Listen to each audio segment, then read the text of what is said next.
Hi! I watched The Day of Becoming You, and here's my review.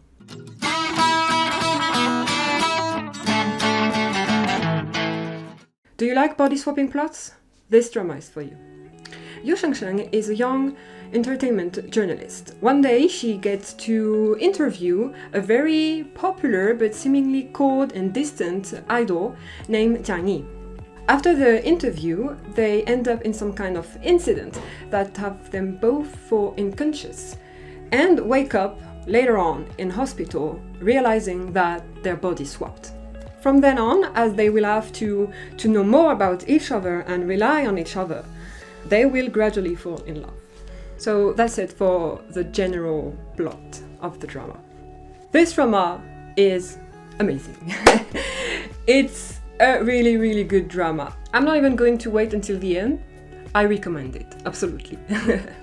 So I picked this drama because of the body swapping theme. I feel like it's been a very long time since I've seen this theme in a drama, and I'm so glad it was done right. It was really good, really interesting to watch too. And to be honest, I was scared because my last long drama was Crush, that I end up very disappointed in the second half of the drama. So I had a bit of bad expectations for this drama too, given it's even longer. But I'm so glad it turned out to be really good. I binged the whole thing, and I even feel a bit sad now because the characters are gone. I finished it, so obviously it's gone. And yeah, I can't emphasize how good I think this drama is. It's a bit sad because I think it's underrated. I don't really see anyone talking about it. But watch it if you haven't. So maybe you could be hesitant to go in because swapping is kind of common. Everyone knows this plot in Dramaland, out of Dramaland, everywhere. This plot is common, so you could go in with a bit hesitantly. And since it's a kind of, a romantic comedy, you could feel like it's going to be very cliché.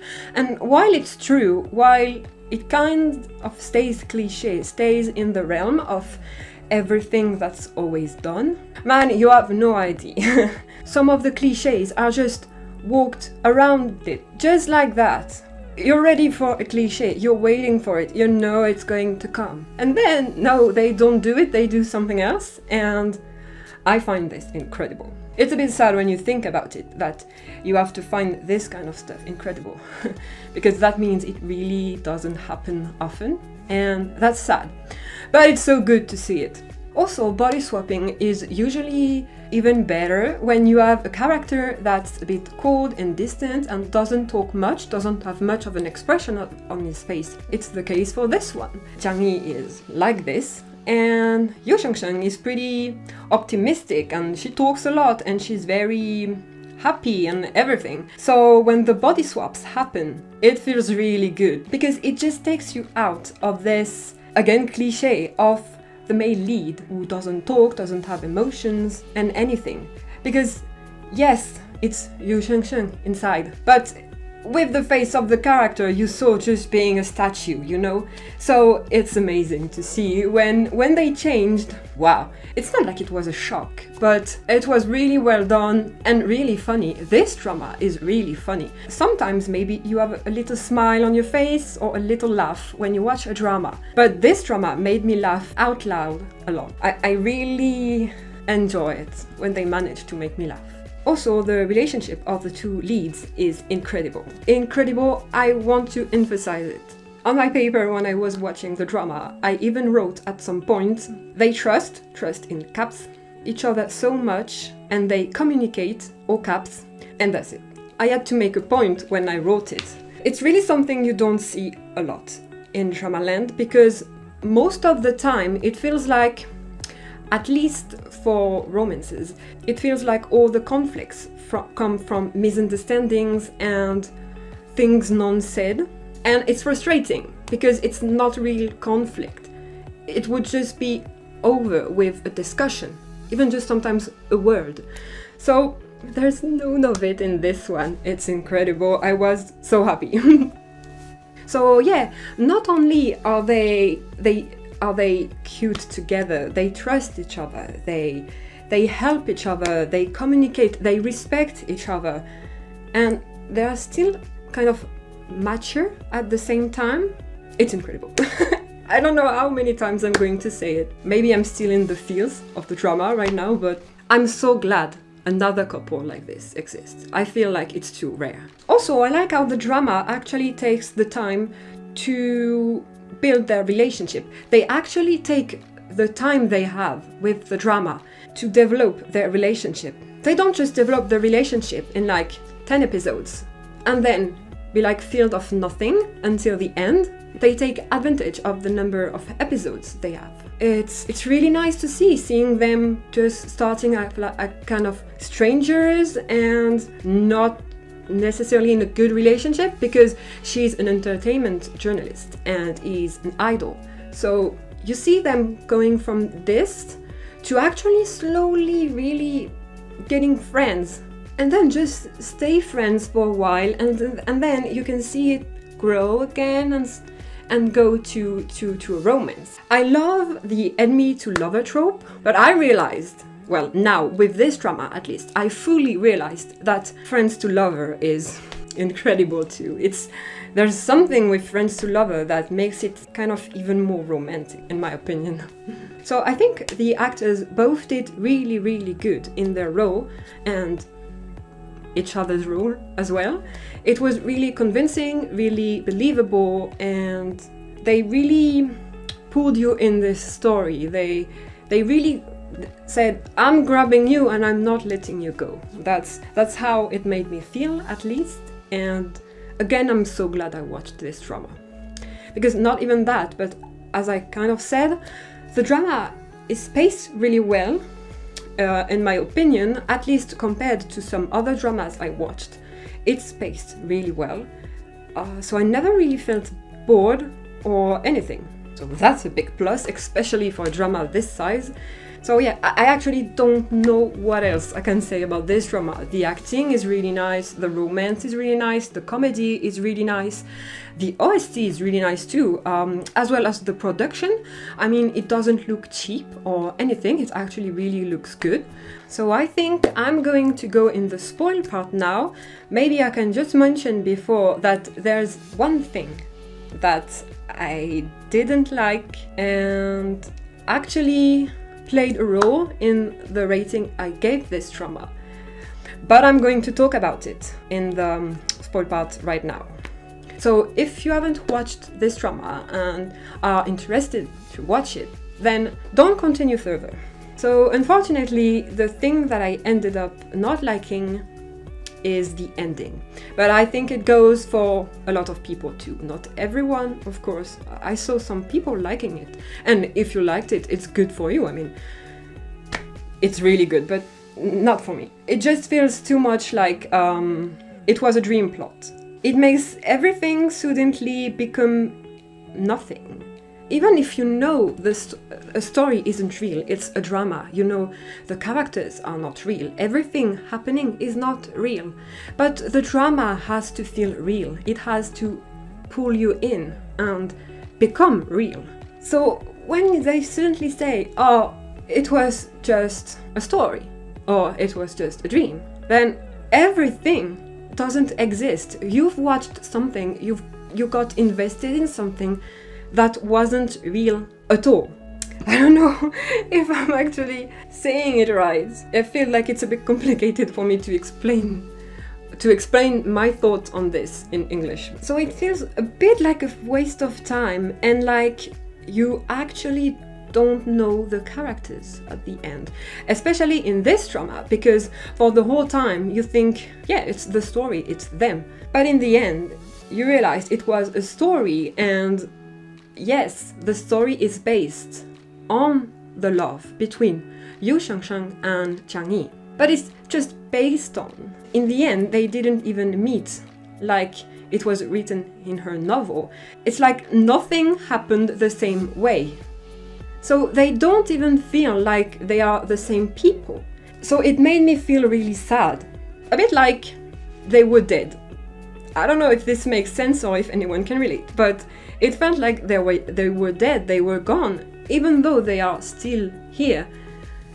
And I felt that I didn't know this Yu Shengsheng and this Chang Yi at the end. I don't know them. I was ready to be depressed because of how good this drama is. Usually when I really enjoy a drama, it's hard to say goodbye. So I was feeling like this, but at the same time, I was feeling so disappointed because of the ending. They felt too foreign, like I said, just nothing felt real, and this was really sad. And I actually gave myself a night of sleep to give my rating because I needed a moment, you know.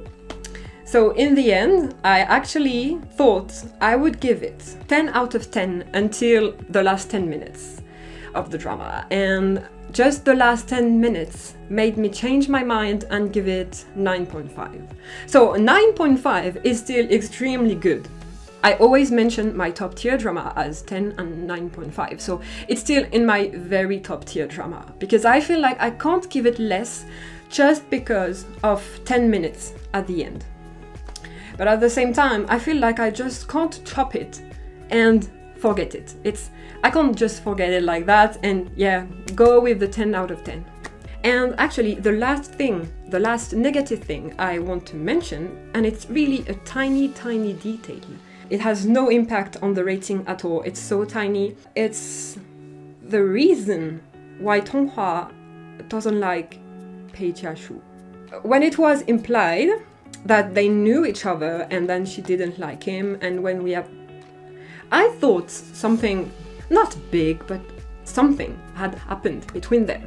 But when we had the flashbacks, I was a bit taken aback. I thought it didn't really make sense. Like, sure, she didn't really care about him anymore because it's been years, you know? But at the same time, she still goes on as she doesn't like him. She hates him. And I thought that's disproportionate for what happened. I mean, you don't react like that just for someone, for example, who doesn't know how to lace his shoes, you know? Who's being a bit funny with you, teasing you, you know, and it was not even mean teasing. So I really couldn't understand it, and at this moment I was so disappointed in Tonghua. But then Tonghua just said the most incredible thing in Dramaland when she talked about crazy fans, how they think their opinion is always right, and if anyone thinks differently, then they are wrong, and they just feel so morally right, like they are above everyone. And I felt this speech on the highest level. I was amazed, and she just, all the respect I had for her just came rushing back in. And I'm glad they didn't linger on actually the age-love relationship she has and had with Pei Jiashu. I'm glad they actually did that pretty quickly, get it kind of out of the way and resolved quite easily and quickly, thanks to honesty. Ah, we love honesty. And also actually the fact that I think she's best friend ever. The way she reacted to Jiang Yi and Yu Shengsheng, because no matter how I think about it, if I try to put myself in her place, I don't think I would be able to react the same way she did. Of course, she had a bit of a shock, you know, learning that, yeah, my best friend is actually friend with the idol I've been loving for so long, and she never told me, it was in my back. And then later on, she get to know that, hey, there are a couple too now, so I wouldn't react the same way. Especially for the friend part, because it would feel like such not a treason, you know, but man, you're friend with my idol. You never told me I want to be a friend with my idol too, kind of thing. And for the relationship, it would not be on the relationship per se, but more like is in a relationship with my best friend. While I am all for idols dating and everything, it's true that at the same time, when I really like an idol, I prefer not knowing it. Like, yeah, you can do all you want, I don't care, but don't show it to me. You know, I'm still kind of this person, but if it comes into the light, I'm going to be a bit sad, but I'm not going to go after anyone. I'm not going to be mad at anyone. I'm just going to be a bit sad. But if it's my best friend, I can't ignore it. I can't escape it. So I think Tonghua is really a really good fan, first off, and a really, really good friend. Because I already consider myself kind of a normal fan, a reasonable fan, but she is on the highest level. Same for Yu Shengsheng, and I actually really enjoyed that this drama portrayed fans not only as crazy screaming girls like they always did, and always still do anyway. As a girl and as a fan of many people throughout the years, it feels really kind of hurting to always just see fans going around crying, screaming, and acting all sorts of crazy. Like, sure, some people do act like that, and also some people are too young and their emotions, they can't use their emotions really well. I know when I was younger, I was a bit more of this kind of fan. I know it. But at the same time, they always portray it just for being crazy, you know, and kind of brainless, like, I just love you so much, you're so pretty, and I cry and I scream and I put my phone right in your face. And it's a bit hurtful because they never really actually show men fan doing that. So I'm like, what are you taking us for, you know? And another thing I actually like, and it's again, like for Tonghua, it's just a detail, but it's the portrayal of Yu Shengsheng with Jiang Yi in her body while she is having her period. I loved it. Not necessarily because it was funny, but more because for once they actually made her suffer. Some people suffer much more than she does, but she was suffering. She couldn't do anything. She was kind of sluggish the whole day, and she had a stomachache, and she just couldn't do much. And even her makeup was done in a way that she was looking pale. And I loved that they did that, because usually they just be like, yeah, she's on her period, just a tiny thing, you know, and she's like all happy and she's fine. And they just show the person being just a bit cranky, just a bit not in the mood to do anything. And while it can be true, it's especially true when you're in pain. So I really liked that they did that. But yeah, I think that's about it. I don't want to continue going on for too long, otherwise this video is going to take forever again. I don't want to bore you. But I did write a few things I expected to happen in the drama, but didn't happen. And I wrote them down as the drama went on. So I actually made a list and I thought I would read it. So I called it The Bad Things I Expected But It Didn't Happen. First, Tonghua was going to be super mad over Jiang Yi. So like I said, it didn't happen. Pei Jiashu is going to be a mean guy. Because it's kind of set up like this. You think they don't like each other, and he looks a bit mad over his phone and is like shown as such a nice guy. So I thought, but no, he's just nice and cute and actually helpful and just a really normal person. I loved it. I really loved it. Then, big misunderstanding about an article coming out and the fact that she is a journalist. So it kind of happened, but not at all at the same time. Like, an article did come out, but there was no misunderstanding at all. A few people, of course, around Jiang Yi didn't trust her, but I think it's normal. But no misunderstanding, no nothing. Ah, so good, so good. Then, her senior turns out mean and petty after the breakup, like it kind of often does, because it's kind of the very nice type.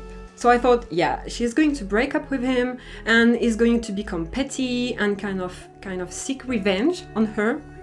But no, not happening. It was just still nice as usual, and I was feeling so sad for him because of that, because he just continued being normal, and yeah, he was just rejected and he was sad and hurt, but it was still like, I can still be friends with you, that's not changing anything, and you can call me whenever you want. Such a nice guy. Then, her parents against everything she does, especially dating Chang-yi, because that's typical. Parents be like, no, you don't study that, no, you don't do this job, no, you don't do this, don't do that, don't date this person, you date this one. No. Sure, they kind of like the idea of her being with the senior. But they were understanding when they broke up, they were understanding when she wanted to be with Chang-yi. You know, they help her, they love her, they just be healthy parents. They don't just force things, they help and support her. And it's nice to have nice parents in Dramaland. And last but not least, actually, the last one ended up happening, but when I was in the when it happened in the drama, I actually didn't think it would happen, so I wrote it last, but it's breakup talk. I was so sure there was going to be a breakup talk, and at episode 25, when I actually made this list again, I thought, I'm good. Nope, I was not good. Just later on in the episode it happened. But I want to emphasize that, and that's why I still put it here, is that it's not an annoying breakup talk. It's not just one person doing all the talking and kind of completely rejecting the other person. No. They're actually on the same page. They understand each other and they look at each other. She knows he doesn't want to break up and he knows she doesn't want to break up. They are both very sad. They don't want to do it, but they are at a point where they don't know what else they can do. So it's very mutual and really well done, and it didn't take a long time. They didn't break up for like 5 episodes. It's just 1 episode, and it's also not an unrealistic period of time. It's just 1 year. They break up for 1 year. I think it's pretty fair. It's pretty fair. Often in drama, it feels like they try to always put the longest time, like 5 years, 6 years later, even 3 years later. I'm like, but that's too long. That's way too long. I mean, how are you going to like the same person after 5 years without seeing them, talking to them? I just think it's not possible. And I know why they do that, because they actually want to show the idea, like their love is so powerful that they can do that for 5 years. But to me, it doesn't work, so I was actually happy when I saw the 1 year later. I thought, yes, you do it right all the time. So yeah, I think that's it for this review of this drama that I absolutely found excellent, very funny, very nice, very romantic, very heartwarming.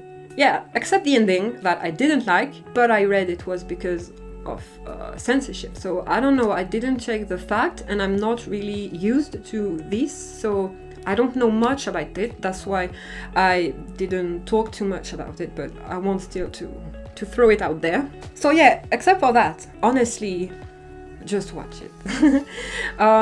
Like I said just before the spoil part, if you haven't watched it, I absolutely recommend it. I don't think you're going to be bored, and I think you're going to like it. But yeah, I think this concludes my review this time. If you haven't watched it, I hope you will go watch it and tell me if maybe I made you change your mind and you're going to watch it, or if I made you want to watch it. That would make me super proud. And if you've watched it, for you, how did you take the ending? And I hope you liked it too, because I think it's just such a great drama. I really liked it. I'm actually sad I watched it right now. I watched it because after Crush, I was so disappointed with Crush. I thought I'm going to get this out of the way and watch the other Chinese drama that's really long in my list. And now I'm disappointed in myself for doing so. Because that's one less great drama I will have to watch in the future. But yeah, that's it. So if you liked it, don't hesitate to share, like and subscribe. It would not only help me a little, it would actually help the drama, because maybe someone could be interested and actually learn about this drama and want to watch it, because I feel like it deserves it. So yeah, that's it for me. Bye bye!